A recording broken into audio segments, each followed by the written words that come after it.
ব্রাহ্মণবাড়িয়া ২ ও ৩ আসন নিয়ে ইসিতে শুনানিকালে বিএনপি নেতা ব্যারিস্টার রুমিন ফারহানার উপস্থিতিতে জাতীয় নাগরিক পার্টির নেতাকর্মীদের মারধর করা হয়েছে বলে অভিযোগ উঠেছে।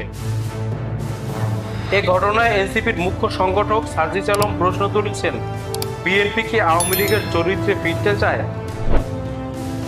রোববার ২৪ আগস্ট দুপুর ২:৩০টার দিকে এ বিষয়ে তিনি ফেসবুকে একটি পোস্ট দেন।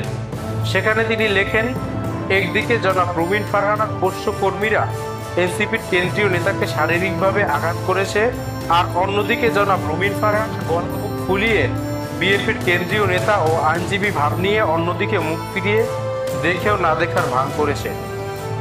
টকশোতে বড় বড় সুশীলতা দেখানো যায়, লেকচার দেওয়া যায়, কাজ দিয়ে প্রকাশ পায় কে সুযোগ পেলে আবার আগের পথে হাঁটবে আর কে সংশোধন হবে। ইসি অফিসে আপিলের শুনানিতে যোগ দিতে এসে এনসিপির সিনিয়র যুগ্ম মুখ্য সংগঠক আতাউল্লাহ বিএনপি নেতা রুমিন ফারহান কর্মীদের হাতে মারধরের শিকার হন দাবি করে তিনি বলেন, তার অপরাধ শুধু সীমানা পুনর্নির্ধারণের বিরোধিতা করে আপিল করা। বিএনপি কি আওয়ামী লীগের চরিত্রে ফিরতে চায়? জোরদার মুলুকতার বাঁচতে চায়? এই সুযোগ আর দেওয়া হবে না।